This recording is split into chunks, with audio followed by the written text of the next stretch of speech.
What's up? What is up, party people? We're back. We are back for another one. We're back for the show, but we're also just back to normal selves.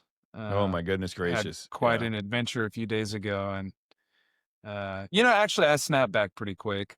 I was going to say I'm realizing that I'm starting to get older, and I was kind of feeling that way there for a minute, but actually, I still feel young.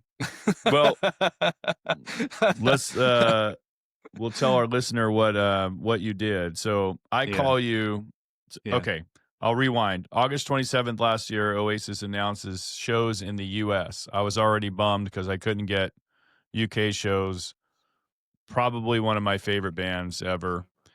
A long time fan, and I was just like, oh my god, they're really going to do this. This is great. They're going to get back together. And then of course all the nerves of like, are they going to make it? Are they going to start fighting before? But that's what I thought was going to happen. I thought they were going to implode and never make it to the stage. Yeah. It will implode before it gets to the US. But you know what? They had, I don't know, 20 something shows across the UK. You're seeing all the diaries and highlights from the website, and I'm like, oh my god, I can't wait. So again, we got VIP tickets for the Rose Bowl show, and up until basically the Friday before the show, we didn't know if those other tickets were going to be able to sell. My wife and I had the tickets, of course, but we had 2 extra ones. We weren't sure if you were going to be able to go. So I call you from the airport and say, hey, how rock star are you? You want to come out and do this bucket list thing with me? Let's do it. And to my delight, you said, yeah, let's do it. And Saturday, we pick you up from the airport in Burbank, and we make it to the Rose Bowl. And we'll get into all that stuff about the Rose Bowl in a second. Don't get me started. Because we have some pretty honest feedback to give. I think. But I think my question, honestly, for you, you know how big of a fan I am of the band, and you know how much I love all of like Noel and Liam's solo stuff too. So for you, I know you had a lot of emotion, a lot of excitement about the show, getting to see them for the very first time, and maybe the only time you get to see them. So I'd love to just ask you what your thoughts were on the show. Obviously, we couldn't have gotten a better vantage point from the stage and all of that. It was truly remarkable, but I'd love to hear your takes on that and see what from a first time person getting to see them play, what were your thoughts? I mean, I don't even know where to start. I have a ton of thoughts. My first thought is that I feel like I set a terrible precedent, and you now know exactly how to manipulate me by just asking me how rock star I'm feeling, because I'm not going to want to back down from that one. No, it's like a double dare. Yeah, totally. Yeah. Yeah, I mean, when you called me, it was one of those moments where I knew that show was happening, and I knew that there was a possibility at one point that I'd be able to get to go, and just for whatever reason, I kind of assumed that it wasn't going to work out, And so then when you asked me that, I just thought, why not? Why not? I mean, it's just money, It's, yes. That is true. Yeah. Well, and my other concern was, like my wife had a shift, and then, we have a dog here, and, we moved to Nashville a year ago. So some of you may know that. And so we have yet to find a place to like watch our dog when we go out of town. And so I called a couple of places, and I found somebody who was willing to take him that day. Cause I mean, the turnaround for this whole travel, like, let's just quickly recap that. You call me, Friday, probably, I don't know, around like noon my time, something like that. By 4:00, I have tickets purchased, and I'm dropping my dog off. By 4 a.m. my time, which was 2 a.m. California time, we're up and headed to the airport. Our flight leaves at like 5:40, something like that, or maybe even a little earlier. We get to Burbank at like 8:30 California time. And it's like, go get ready for the show, go grab some lunch. That was all awesome. And then head to the Rose Bowl, which I've never been to the Rose Bowl. So, I mean, that was both an amazing experience and a completely garbage experience. Yeah. And like you said, we'll talk about that. Yeah. Yeah.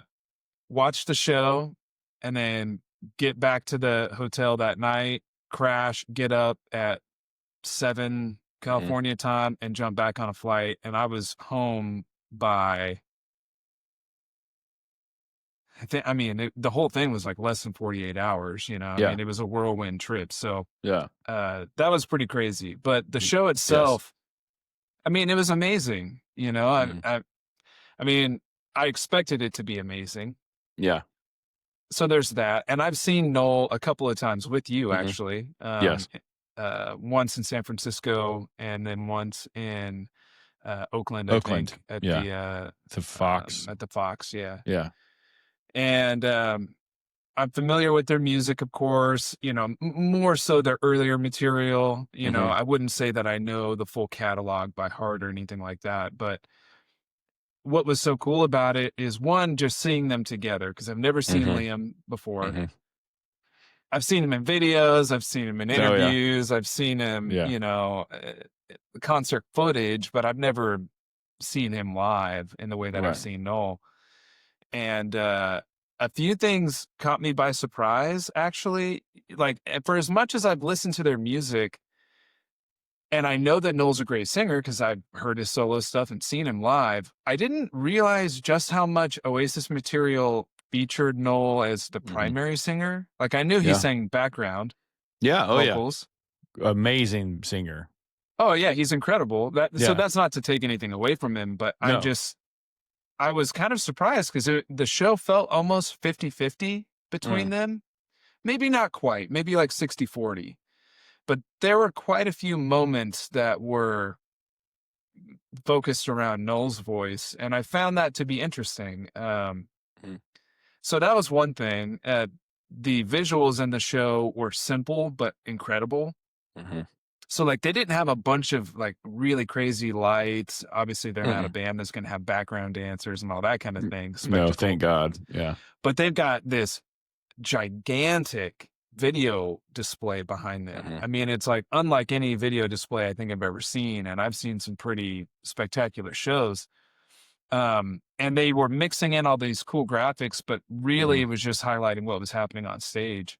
Yeah. It was mesmerizing, but also simple enough, which seems weird because when you see it, it's kind of breathtaking, but it wasn't distracting from what was happening at all, which I thought was really good.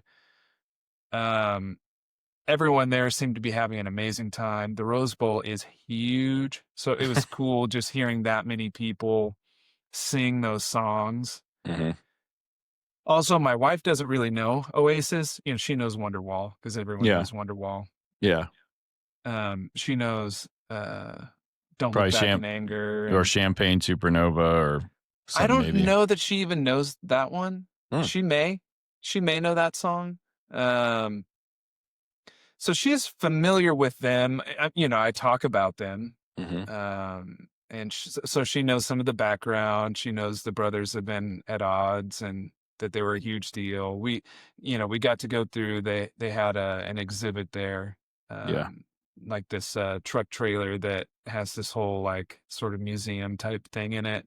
So you see some of their like, you know, platinum records or memorabilia from over the years, handwritten lyrics, awards, all that kind of stuff. So she was able to see all that before the show, and that kind of gave her some context, you know, as to what she was walking into and the level of expectation that the audience was going to have. But it was cool seeing her get to experience that, and probably what better way to get introduced to a band like that? Oh my God, yeah. Than just to see them live. Just screw it, I got, you know, let's just go see it. Yeah.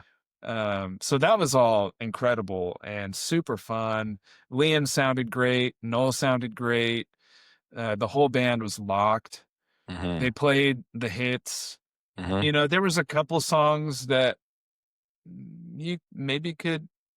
I mean, for them, what's a deep cut? I mean, they're such a popular band that it's almost hard to determine that. But I would say Yeah. a handful of those songs were deeper cuts, Yeah. maybe at least for the US. For the I was gonna say, the US one is definitely one, and we were talking about a couple of them, like, but upon reflection, I started looking at the set list again and realized that there was something pretty special. Like opening the opening the show with "Hello" makes sense. It's like we're back. Here we are. That was what the second Yeah. record. That was the opening song on the second record, and they're like, "Hey, the band Yeah. that you love to hate, we're back again. Here we go. It's good. It's good to be back." Like in Yeah. the song, they do "Acquiesce," which is really to me, and I think for most people that know that band, it really feels personal about Liam and Noel and sort of getting back together. You know, we need each other. We believe in one another. You know, Yeah. like the lyrics of that song really kind of make a statement about them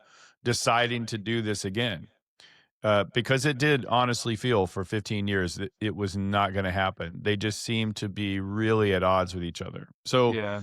as you start looking at some of those songs, Don't Look Back in Anger again, that became a statement song after the terrible thing that happened in Manchester at that Ariana Grande show. Right. People Oh, yeah. fell Right. in Right. love with that song again because it became and it is now an anthem for Manchester, as well as Live Forever. Like that's another Yeah. one that throughout these last several shows, they've been dedicating that to all the crazy tragedies that have happened all over the world. So the song started really showing up and having meaning for people in a time where it seems to be, you know, somewhat unraveling or chaotic, if you will. Yeah. I think it was just a statement of love and brotherhood and getting back together. And, but to go back to the point about the deep cuts, like, a song like Little by Little, that's out. I think that's on Heathen Chemistry, a song that's kind of later in their catalog, But that's but still a huge song. but that's a massive Yeah. song, Yeah. and it was a massive song in the UK, and I was telling you as we're watching, I'm like, this is like a huge song in their homeland. The Yeah. Master Plan, that's another Yeah. one that's was for US audience, probably a deeper cut. For the UK audience, again, another incredibly big song. Right. Um, Talk Tonight, I think, is a very intimate song, and I think that was, you know, that one's a That cool one. I was gonna Uh, say that's the one song that has been looping in my head since the show. And what mhm. that was almost a week ago now, Yeah, 6 days ago. yeah, By the time that we're shooting this episode, not exactly sure when it'll come out, but yeah. yeah, I mean, that's almost a week later, that song keeps popping up in my head. Yeah, beautiful lyrics, a very simple song, great story behind it. I think, you know, there's a lot of history about them really having a hard time cracking in the US. Right. Obviously, the videos and the things had some play, and those big, huge songs that we talked about, like, I mean, Supersonic, you know, Live Forever, Yeah. Wonderwall, Don't Look Back, all those songs did get them a lot of popularity in the US, but when they would come to play here, it always seems to be like some kind of Murphy's Law situation. It was just never quite up to what they were able to accomplish in the UK. Mm. And I just, as a fan, I was so excited to be able to get to see them have success in the way that they deserve. I Yeah, mean, being able totally. to pull off selling out a Rose Bowl long past what people might consider their heyday, if you will, Oh, and 2 nights in a row, and 2 mind nights you. in a row, which is Yeah. just incredible, um, to be able to witness. And like I said, VIP experience. Let's unpack that one for a second.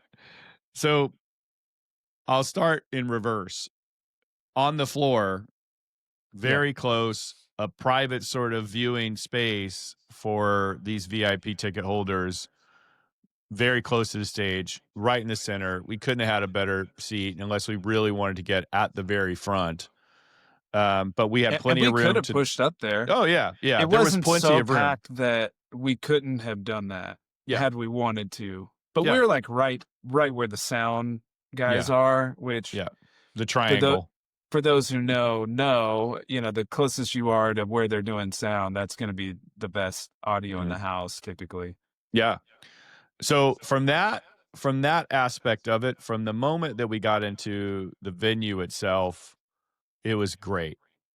And I do want to say, to kind of back up a little bit, Yeah. I wasn't familiar with Cast. I know there's a lot of fans that know about them, and of course their history about being in the band called The Laws that did There She Goes. Their bass player was from that. So if you know that Really? song, yeah, the bass Okay. player formed Cast from The Laws, I believe, or I might be getting that a bit of history messed up, but he is part or was part of that band. And that obviously that big song. KG Elephant, I'm a massive fan of. I have a big shout out for that band. They were incredible. They just put on such a great live show. And if you are familiar with them, great. You would know. If you're not, they crushed it. I mean, Yeah, they're a band that I've been aware of for a long time, and being at the show, I recognized a couple of the songs, which was cool. But I was pretty blown away. yeah. I mean, they're Yeah. really fun, and their singer is a great showman. I mean, the whole band was great. I don't mean to diminish anyone else, but Yeah. I mean, he was getting it. Oh, yeah. Yeah. He's just, I mean, you can imagine playing in front of that many people, even if you're a pretty successful band. I mean, they play theaters and things like that, and they played large venues as well. But I would imagine, even for me, going up and standing in front of 9,000 people, I would probably just collapse with nerves, So to be Oh, able to no pull way, it off dude. and deliver a show like that was incredible. So, The but bigger the anyway, show is, the more impersonal it yeah, is. yeah. 'Cause you But can't I think, see anybody, yeah, that's true. That is Yeah. true. So KG Elephant, incredible. Go see them. They're a freaking amazing band live. Yeah, totally. Let's back up. So Okay. before we get into the venue, we had a VIP lounge, of course, overpriced beers. We walk out of that, you have nice little tall boy Lagunitas. Yeah, I think two 16-ounce cans of 42 bucks, Lagunitas. right? Yeah. Yeah, Yeah. $42. To hell Wow. with, yeah. Rose Bowl, I think you pay. I I was think like, you we paying paid for extra your for stuff. this? Yeah, what is this? Is VIP, y'all. Yeah. So we're about to go into the floor, and they stop us and say, "You can't have any cans down here on the floor." And we're like, couldn't you have just told us that 5 minutes ago when we were over here? Like, wouldn't somebody have thought to do that? So we have to Well, go to a and you special can have station cans anywhere anywhere else. else. Yeah, just not on the floor. You only can't have it in the VIP area. Yeah. Okay. So Very bizarre, but sure. again, Okay. strange rule. So you get Strange to pour rule. your amazing $23 IPA into a plastic cup, which was just kind of topping off what we had already dealt with in the afternoon. So prior to going in, it's like the cup is this big and this much the of the cup foam is foam. Yeah. It's like my beer immediately goes flat. Yeah, it's just garbage. It's like, Yeah. come on, guys. We already just spent all this crazy money on a beer. You can't, Yeah. seriously. Anyway, but as I say, and that was just topping off already. At that point, I realized, yeah, you are done. Because we get there, we had VIP tickets, so we have to go to a special tent to get checked in. Not a single person that was supporting the venue at all had any idea at all where to tell us to go. Yeah. Someone says, "Oh no, you can't go there. You're supposed to go to Will Call," which is on the opposite side of where we were. A lot of people. Yeah. And no one seemed to know. So we just finally said, "Okay, I'm going to trust the instructions on the email. We're going to go where they told us to go." And voila, that's where we were supposed to be to get our tickets. But that's an hour later and walking all over this venue trying to find the right place to go. And this wasn't just us. This was everybody. It's super hot. Super hot, yeah. I mean, about 94, 95 degrees right now. Yeah, it's in the 90s, and there's barely any shade anywhere outside of there. You know, there was a couple of moments at a time where we'd be in shade, but otherwise we're huffing it around everywhere. I mean, I didn't look at my watch. You know, I've got the fitness tracking stuff, so I'm sure it was a lot of steps. Yeah. And so, I'm Oh pretty yeah. acclimated to Tennessee now, and it gets hot out here. It's Yeah. very common to be in the 90s, but it's humid, which sucks. Don't get me wrong.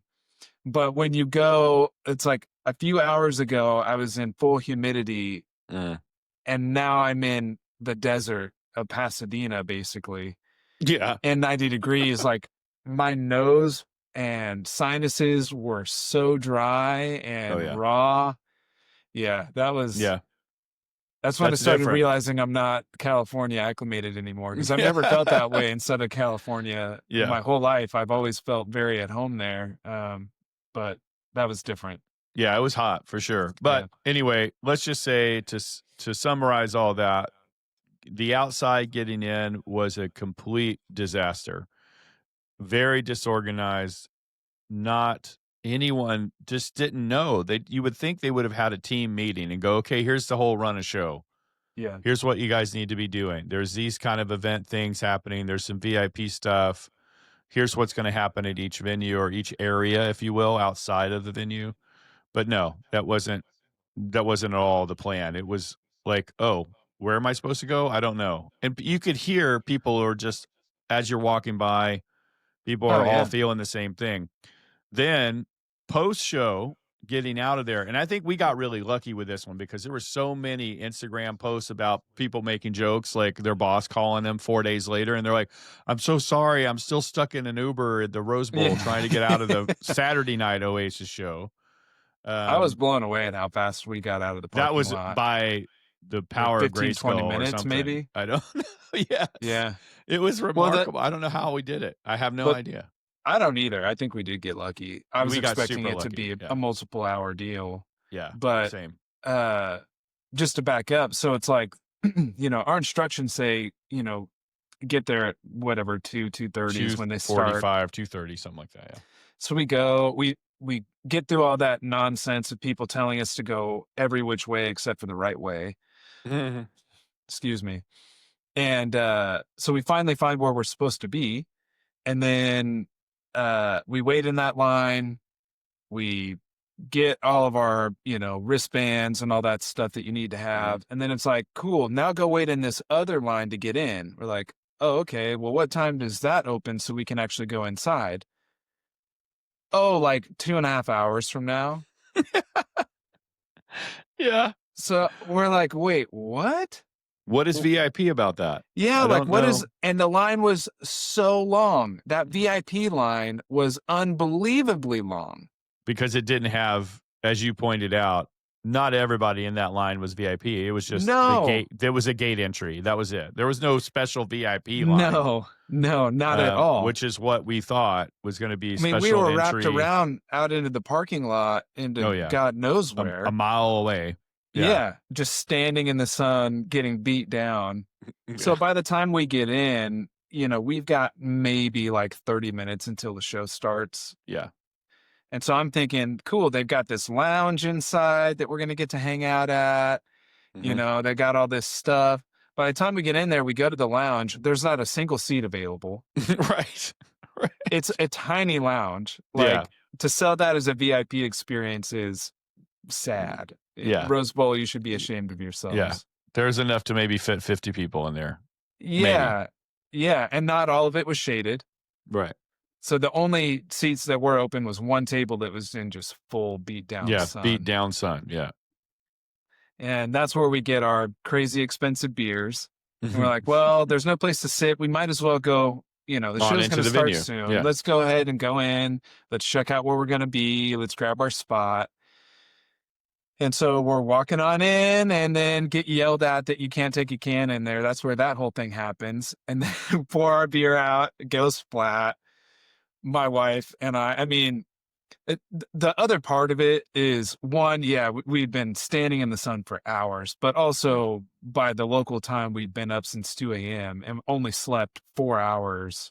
Oh, yeah. Before that. So we're already feeling it. Tired. And just going, can we just catch a break here? It feels like everything that we've tried to do since we got here has just been like roadblock after roadblock after someone telling us the wrong thing. I'm like, we just got these beers 30 seconds ago. Could the bartender not have told us that we needed a cup or just put it in a cup? Yeah. Like, would that have been too much to ask? But they didn't know. We went back there and they were surprised. They said, "Oh, like no one mentioned that." And No they one informed happily, us. Yeah. for our next round, happily put it in a cup. Yeah. Still charge us $42, but Yeah. The cup is complimentary, Jay. It's complimentary. Yeah, that was VIP. Yeah. But anywho, I will say this really quick before we move on to something else. Let me hold tight. Yeah. We did get some pretty cool swag. Oh, totally. Yeah. And I wanted to at least show a couple of that. So I'm pretty blown away with it. There's a football, scarf that has the Oasis stuff on it. There are, of course, a lanyard. You have this like really nice sort of lithograph, hand signed print. Some guitar picks are in here, right? And just real quick, because those who are watching on YouTube, obviously you can see what's going on. But if you're just listening to this, as part of the VIP, there were really only two things in hindsight that were truly VIP about our experience. And one was the spot that we got to stand and watch the show. Yeah. That was well worth it on its own. Oh, yeah. But every VIP ticket got a goodie bag, basically. Yeah. And so it includes the actual bag itself, a clear plastic tote, which is awesome because then you can take that to other shows, sporting events or whatever, places that require, transparent bags. But it's filled with all kinds of really cool stuff. Like, he already mentioned the scarf. But this thing here, print, that's if you can see, if you're on the video, this is probably really cool. It's super heavy, a cassette tape with their logo and stuff on there as well on a keychain. It's a mirror finish. Really cool. Stainless steel. I'm assuming stainless steel. It feels like it. Feels like it. Because it's heavier than aluminum. Shiny cassette tape that has Oasis on it, but it's a keychain. That went right on my keychain. Yeah. It's so cool. But needless to say, like I said, I've gotten to see them 4 or 5 times. That was by far the biggest stage I've gotten to see them in. Really happy for them, for the success they're having, especially in the States. So proud to be able to welcome them in the way that they deserve. And yeah, it was a truly just an incredible show. And walking out, we get to see James Hetfield. So that was that was also cool. I forgot about that. Yeah, James Hetfield is right there in his cowboy hat. There were a ton of celebrities that I find out later if I go and scrolling, Instagram. There was a ton of people that were there. You got Billie Eilish and Phineas down there with their mom in our section that were singing and having fun. So there were people that you might not have imagined. Yeah. Maybe being an Oasis fan, but I mean, it's Los Angeles. Yeah. I mean, of course you're going to have some of that. Yeah. Paul McCartney was there. Really? Paul, that's kind of a weird head trip for me. Really? Because you have a guy. It makes total sense to me. You have a guy who basically is, of course, Oasis, I would say, has a good wink to the Beatles or to the sort of a Beatles aesthetic, if you will. And you have Paul there seeing them, which I would say, for British music, and again, I could be completely off base here, but I do think from my perspective, they were probably as big in their time as the Beatles might have been in their time. And so it was just kind of interesting to me. It's just interesting to me to see a Beatle, see an Oasis. Liverpool versus Manchester situation. Oh yeah. But watching him filming the show, like on the Instagram post, you see him like filming the show. I was like, that's really cool. That's really cool. Yeah. And just happy that Paul was there. I don't know if he enjoyed the show or not. Who knows? But I'm sure he did. Oh, he must have. Yeah, I mean, it would be, you'd have to be trying not to really have fun. Like you would have had to make up your mind. I'm not having fun at this show. Right. It's not. I don't even want to be here. Right. I don't care how good it is. I'm not going to enjoy it. Yeah. Because just catching the vibe from everyone that's there. I mean, it was a blast. Yeah, And but pogoing to cigarettes and alcohol and watching, dude, yes. 90,000 people jumping up and down. Yes. That's You gotta rad. be kidding. Like, it was That's so awesome, dude. rad. Yeah. It was awesome. And like two other things, like I wanted to ask you about Liam because clearly I haven't seen him before. Mm. But all the times that I've seen video, I always get the feeling from both brothers really. There is a bit of a cheeky side to them, but they seem to take themselves fairly seriously. Mm. And maybe that's more Noel than Liam. Yeah. But I felt like during the show, Liam was really funny. Oh my God. Yeah. Oh And yeah. I didn't know if that's like maybe as they've gotten a little bit older that they've loosened up a little bit, I think and so. aren't so rock star, whatever you want to call that. I don't know. Sure. I wasn't expecting him to be so loose. Yeah. And he's just like goofy stuff, like not just Yeah. cracking jokes. I mean, he did a little bit of that too, but his tambourine on top of his Oh, yeah. head and Signature yeah, stuff. stuff like that I'm going, I felt like as a fan and as an audience member, that made it even more fun for me Mm-hmm. because you're laughing and you're singing and I don't know, it wasn't just like it feels like an oxymoron to say buttoned up rock star performance, but Right. I'm sure you've seen shows like that too, right? Where it's Oh like yeah. it's all the image and it's all got to be a certain way, and those are cool too. I don't mean to throw shade at anybody, but Yeah. a band like them, I mean, they're coming back. You would almost think they'd be just reveling in their own glory. So to see them kind of taking the piss out of it a little bit was cool to see. I think that's them in general, but I will say something that was really telling to me, and I got a little teary about it.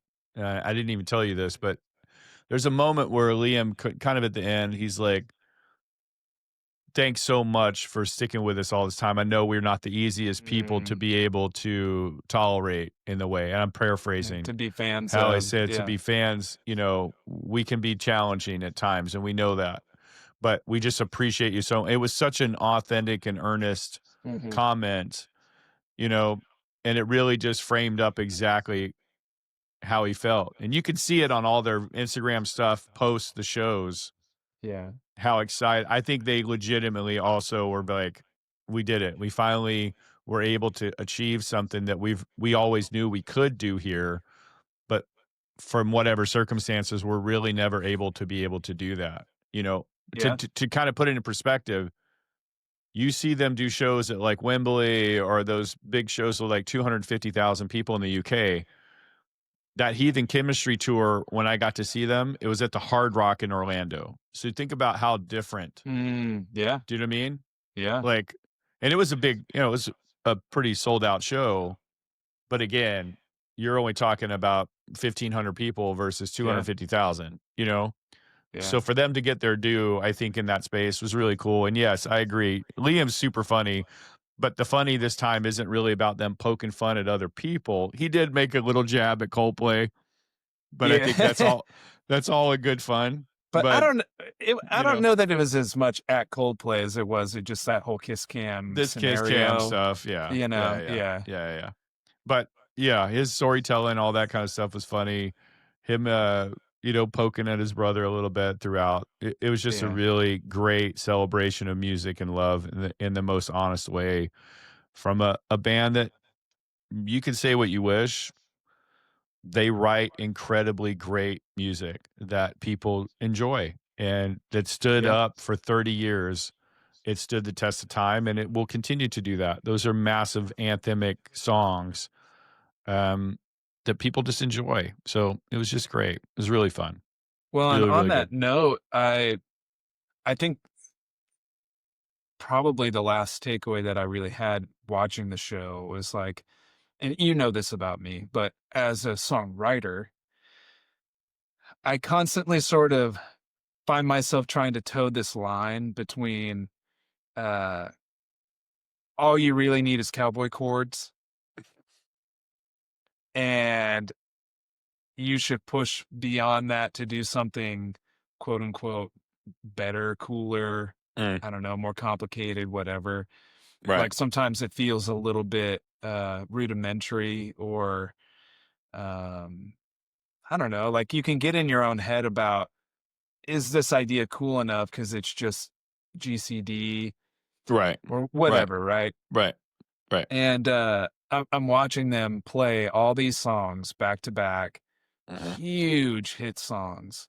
Mhm. And most of the night, Noel is literally there in cowboy chord, open That's right. position chords. Yep. And I know this because I've learned Oasis songs. Anyone Mhm. who's played guitar has learned Wonderwall at one point. Mhm. Like in the Silver Echo, we covered What's the Story, Morning Glory at our very first show. Yeah. Um, so it's like I know that these songs are kind of written that way.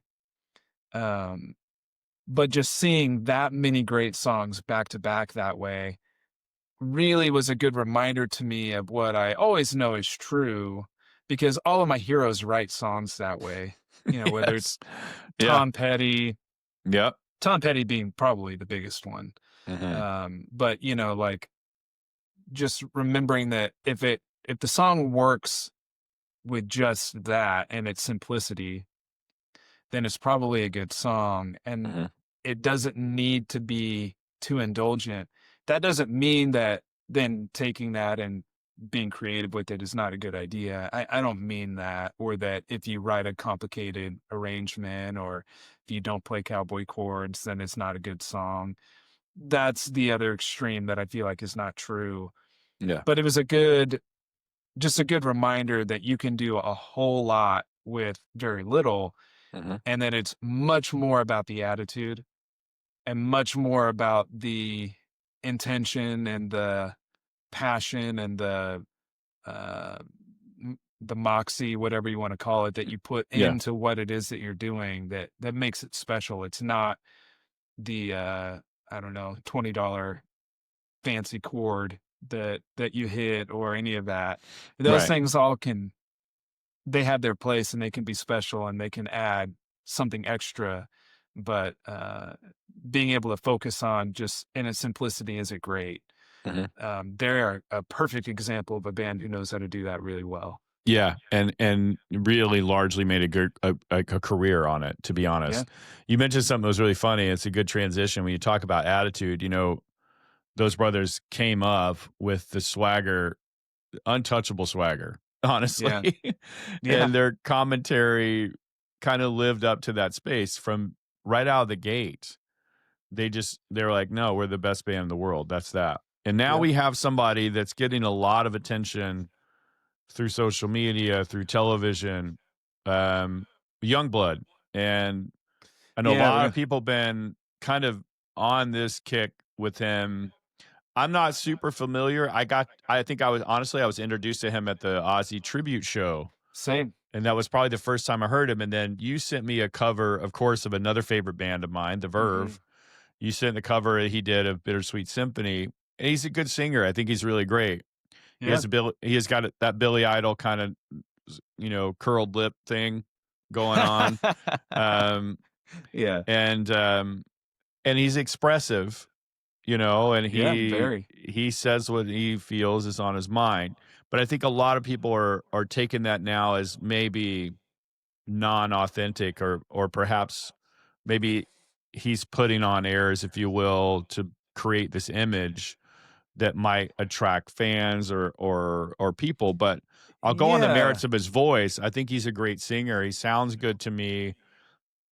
I don't have a ton of critique about it yet because I've really not dug into it. So maybe I'll go back and see and listen to his stuff. But I did Yeah. watch a performance on the VMAs, the Ozzy tribute there. I didn't have much issue with it. I saw it today. We talked about it, and I was like, okay, I'll go check it out. He's up there with Nuno from Extreme and, Yeah. the Steven Aerosmith Tyler. guys and Steven. Yeah. And yeah, I mean, he held his own. It sounded good to me.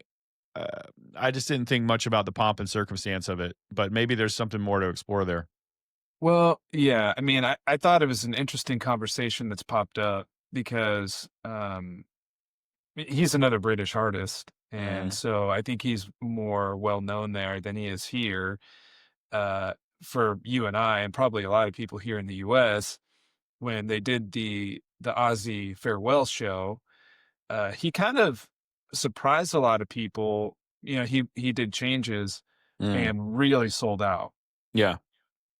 And I don't mean like the negative sold out. I mean like for the performance, really gave it his all. No, he did. Yeah.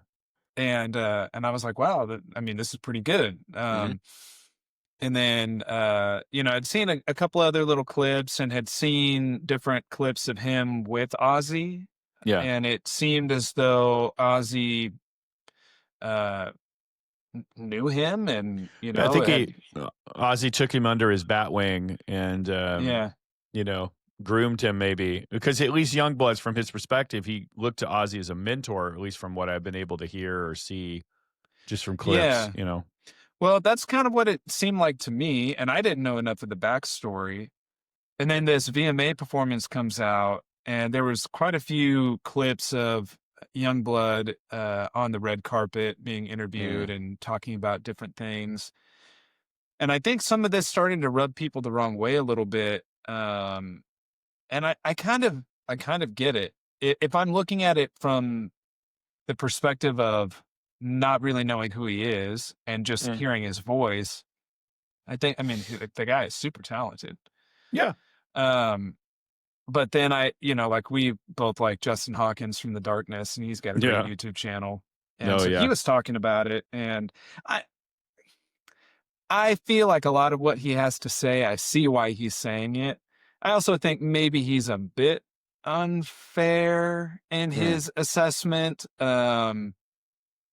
Perhaps, maybe not, but you know, he brought up something interesting, which is that he seems to be, and I'm paraphrasing, right? I'm not Yeah. speaking on Justin's behalf, Yeah. but that he's kind of writing that moment from that last show and positioning himself as sort of like the heir to the Oh, Ozzy to the throne. Yeah. throne, if you Yeah. will. Yeah. But he really has no connection to Ozzy and Black Sabbath and all of the history that went into that, the way that a lot of other artists have. And that he's sort of riding the coattails of that.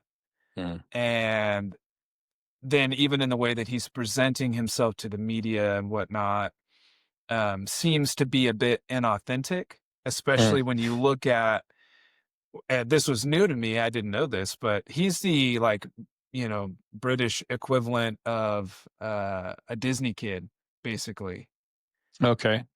So he has that sort of background. Pedigree, if you will. Yeah. Yeah, like I saw a clip of him doing a song that's, you know, clearly targeted more towards, you know, a younger audience and Sure.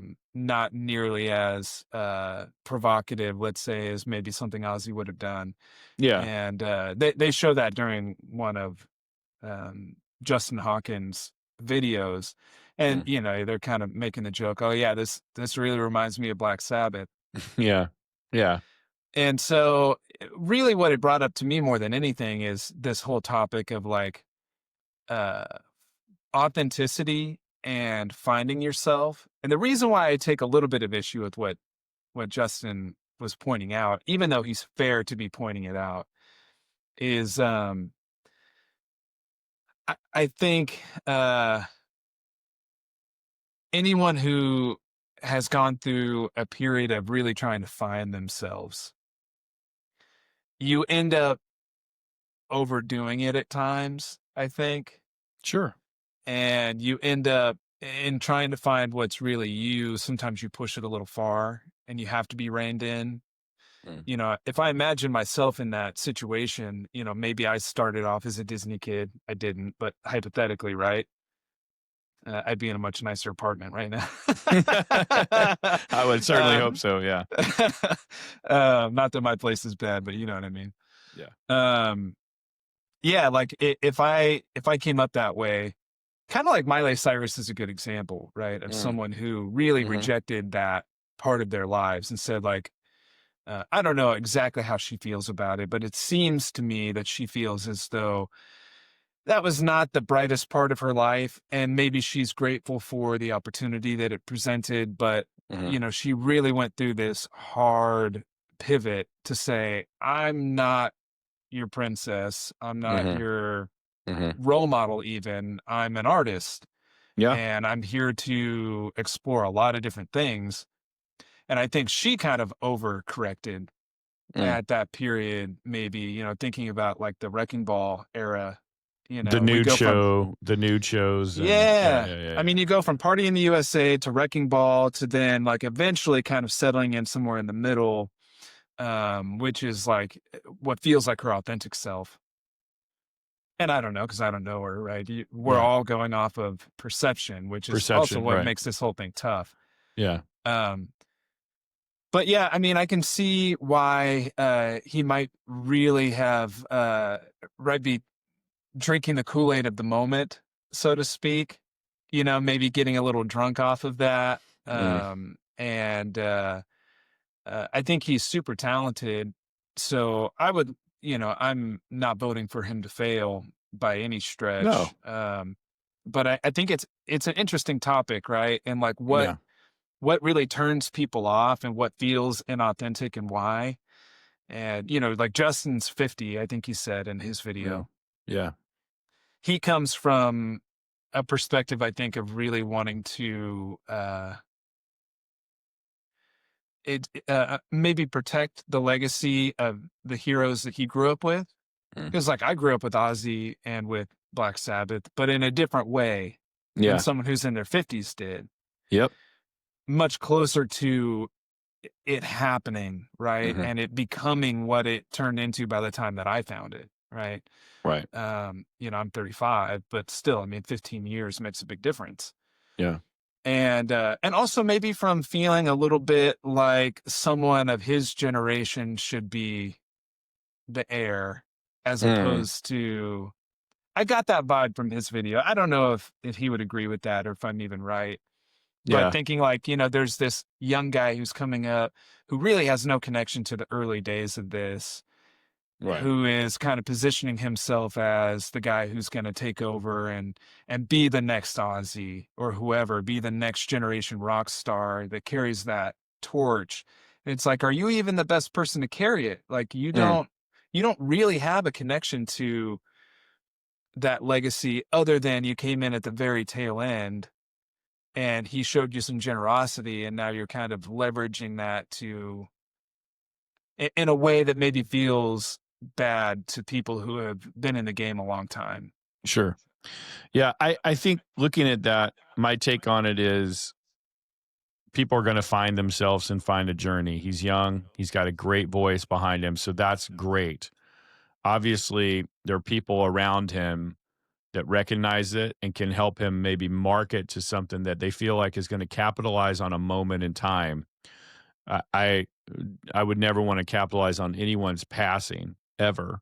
Right. But obviously, there is a connection there. Ozzy seemed to have mentored him, helped him along the way, gave him some great sound advice, hopefully.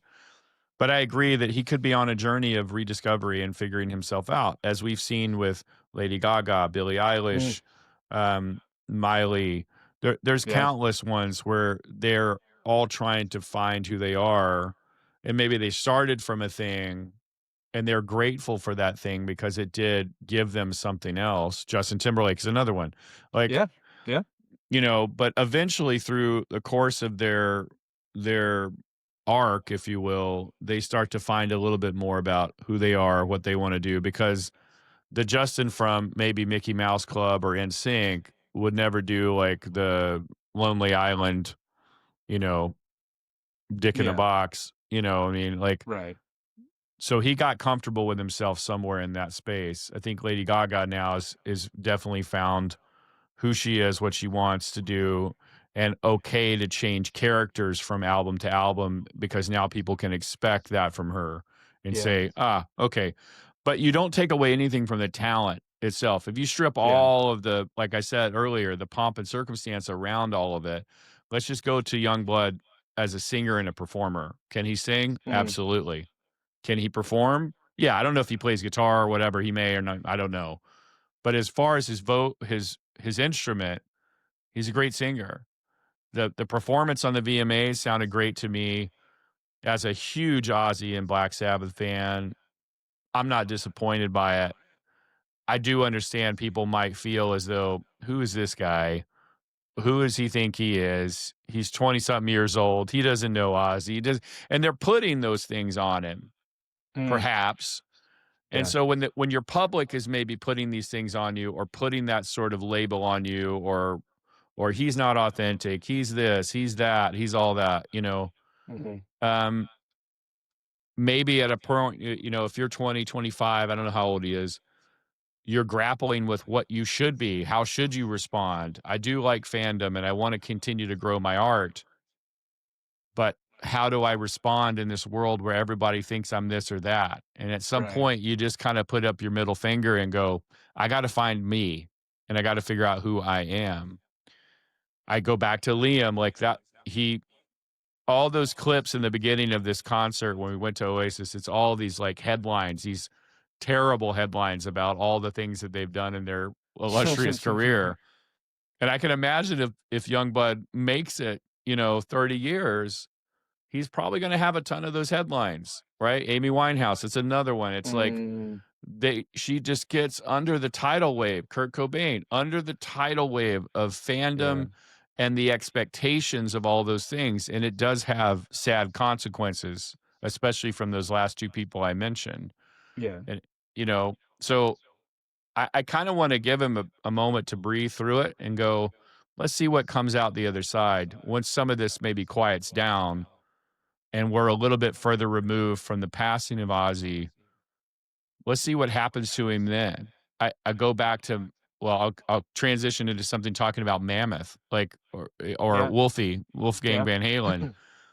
Again, imagine if you were lucky enough to play with your dad in Van Halen. That's incredible on its own right. Mhm.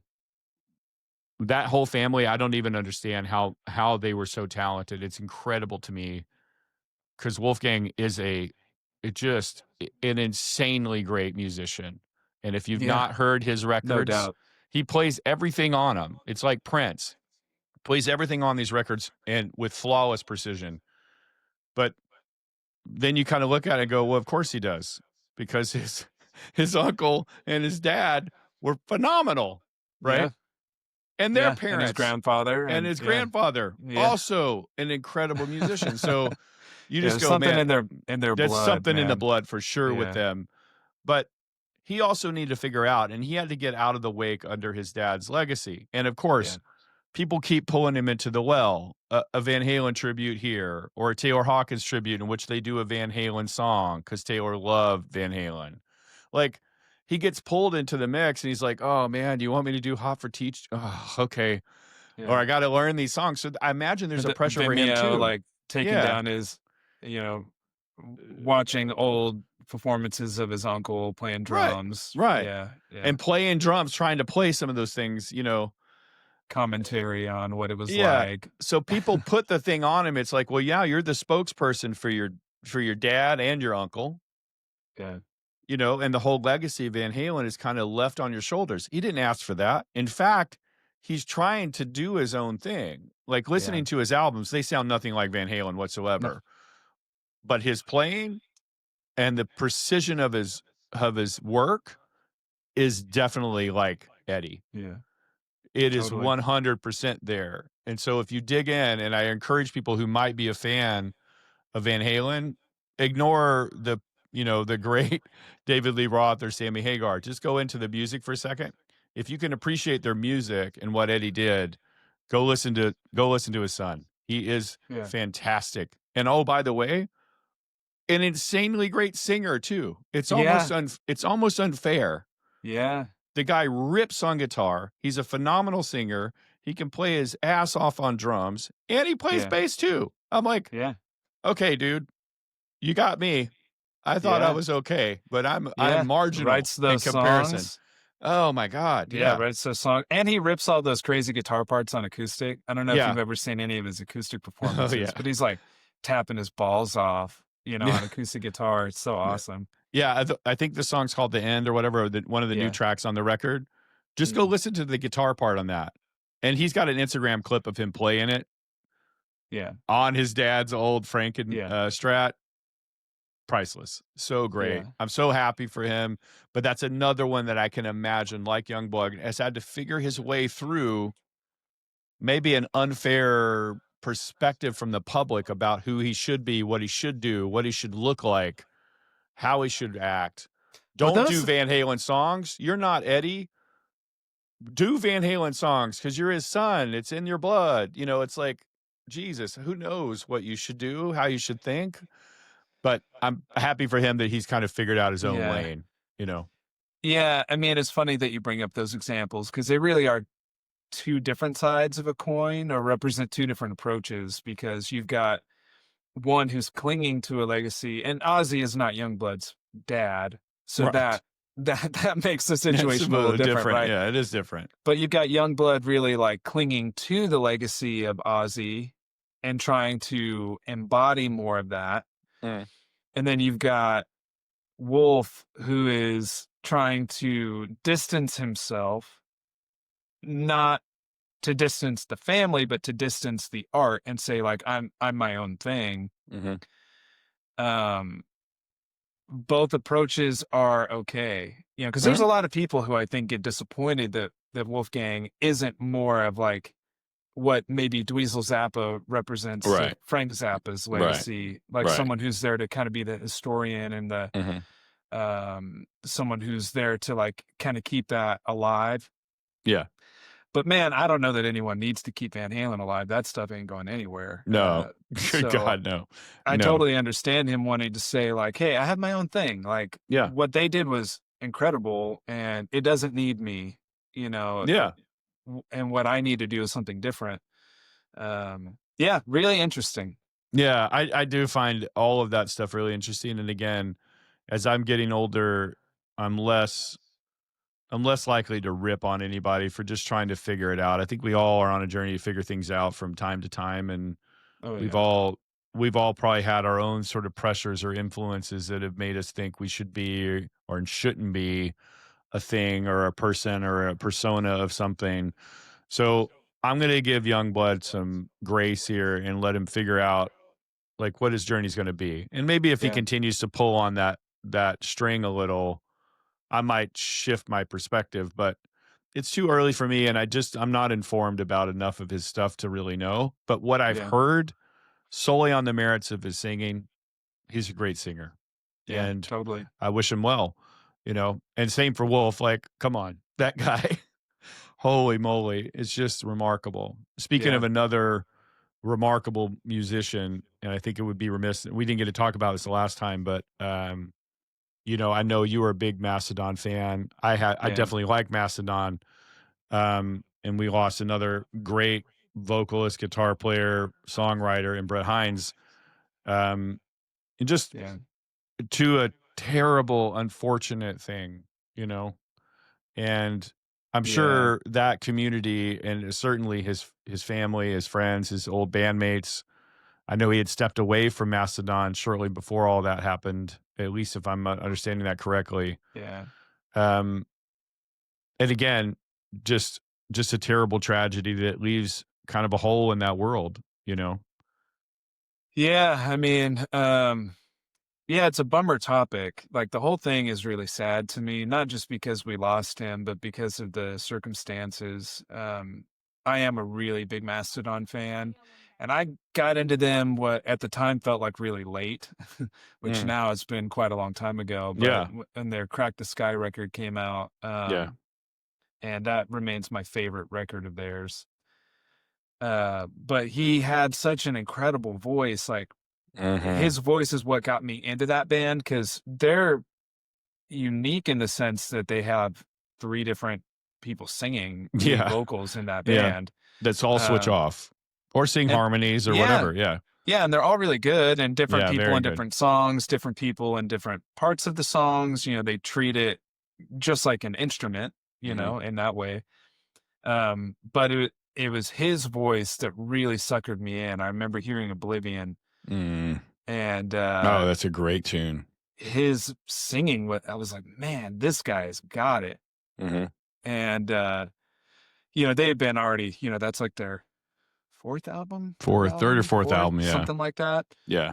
And of course, that album, the Bron Daler started singing on that. He might have sang before that, but they started incorporating him more at that point and then Mhm. forward. Also has a great voice. But yeah, I mean, what a bummer because as just a big fan of that band, his personality and what he brought through his guitar playing and singing and contributed to that art, I mean, it made it so unique. And so I really feel for them and for the rest of the fans, for myself, Mm. in the sense that when they separated, it got kind of ugly there, and it never really seemed, from the outside perspective anyway, it never seemed to get resolved. Yeah. The band's statement was that they were stepping away and they were really respectful and they never said anything negative. And Mhm. there for a little while that was the case. That was just that. But then he Yeah. had started kind of coming on and posting some kind of nasty comments Mm. coming at the character of the other band members and coming at just speaking ill of their musical abilities, stuff like that. Yeah. And really just sort of came across as someone who was hurt, Yeah. had Oh, hurt yeah. feelings. And I know what that's like. I know what it's like to have your feelings hurt and Mhm. to maybe want to lash out or that sort of thing. So it all felt very human to me. Yeah. But most bands, we were just talking about a band who was at odds, actual brothers who were at odds with each other for 20 something years, who, but Yeah. they had their opportunity to make it right and get back together and reunite. And I think about a lot of bands like that who have had their differences. We talked about Mhm. Van Halen. Mhm. You could talk about like Dream Theater is a good one with Mike Portnoy and all that Queensryche stuff. and the Jeff Tate Yeah, and the yeah. rest of his band, and that got really ugly. Super ugly too. And it doesn't happen every time, but you always, as a fan, you kind of hold out thinking like, it's okay. Like it's a Mhm. rough patch. And at some point they're going to get their opportunity to have him back and it's going to be great. Yeah. And then, he tragically passes away in a motorcycle accident. And it just gutted me because I'm thinking, Mhm. I mean, the music is part of it, but they leave so much great music behind. I think about it from the human standpoint of that must be so tough to realize that because they must have felt the same way. Yeah. They must have felt like things will play out the way they need to, and then we'll have an Right. opportunity to make it right and get back together or make art again or Right. say what we need to say and move on, apologize, whatever. Yeah. So to have him go out so abruptly when things were hanging in that sort of negative space, Mhm. and it's just it's the whole thing is sad You feel like and the book didn't end. The totally. chapter's not written, and it's not gonna be able to be written now, in the wake of it, and it's things Yeah, left unsaid. I don't pretend to know anything about the band dynamics, but you've seen yeah, this situation in other things, and you go, as a fan, you go, I wish they can work it out. We yeah, know as musicians, it happens. Personal things get in the way and things yeah, break. And we've experienced it ourselves, but not at that level, not with a yeah, lot of yeah, pressure and fans and all of this stuff behind it. And it's painful because that there's a brother or a person on the other side of that you have a shared connection with that really, for whatever thing happens, they're hurting too. yeah, And it's tough. And you get into your headspace of like, you know, F that person or whatever. And, yeah, lashing out, as you mentioned.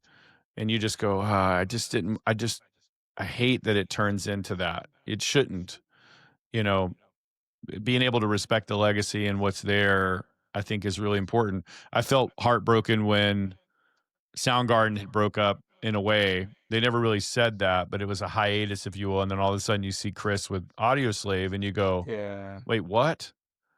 Like, It's this like didn't seeing make your any ex with sense. a new Yeah. man or And something, you just, you want to be happy. You want to be Yeah, like, okay, I love his singing, but there was a point where I just absolutely, regardless of my love for both Rage and Soundgarden, I just absolutely wanted to push against it because I was angry. I'm Yeah. like, no, Soundgarden, they're amazing. It's like Led Zeppelin. They got another 10 albums in them. Let's just give it time, Yeah. you know.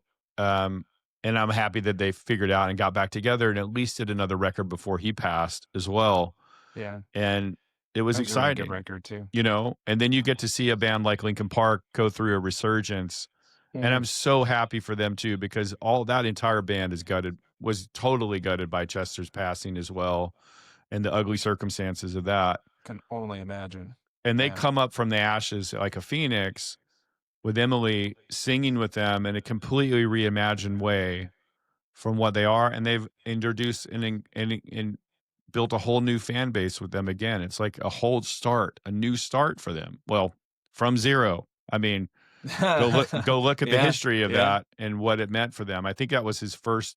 I think Mike called that. I think it was his first band, or I think that was the name of the band, the first band before it became sort of Linkin Park. Again, I could be screwing that up, so apologies. I'm not the music historian, so my memory might not serve me well. But regardless of that, what a great thing to see something like that happen. I think fans, you're not getting Chester back, you're not getting Brent back, Yeah. but for some way or another to honor that in a special way or in a different way, is there something else on the other side that could still make people remember that legacy while also Yeah. still doing something and moving forward with the band for the fans, you know? And I'm happy Yeah. that they were able to do that. And I do sincerely hope Mastodon continues on and continues to make incredible music that the fans love, and they don't look back at what could have been, but what's to come, right? Yeah.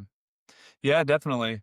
I mean, there's no doubt that, I mean, every artist and every individual is unique, but Brent was especially a unique character. And so I know that he added a lot of flavor Mm-hmm. to that soup of what they create. But I'm sure they will find someone to step in, and they'll, continue to make really great art. I look forward to that. But yeah, man, crazy. Oh yeah, yeah. I'll leave it and let's say maybe for another time we can dig into some new music that's been out as well, and kind of what's been on your rotation. Honestly, it's been a lot of Yeah. our own music, to be honest, for the better part of the last couple months. Yeah, it But has. I have pulled over to have some chance to listen to things like the new Black Keys record, which was really great. I know you mentioned one that you had been listening to, the Dorothy record, which was really great as well, that you sent to me. So Yeah, some good stuff. I was pretty blown away by this. I didn't know who Dorothy was. I never heard of the band. Dorothy is both, I think, the singer and the actual band. Yeah. But they came out with a new record this year. I'm looking at it over here, called The Way.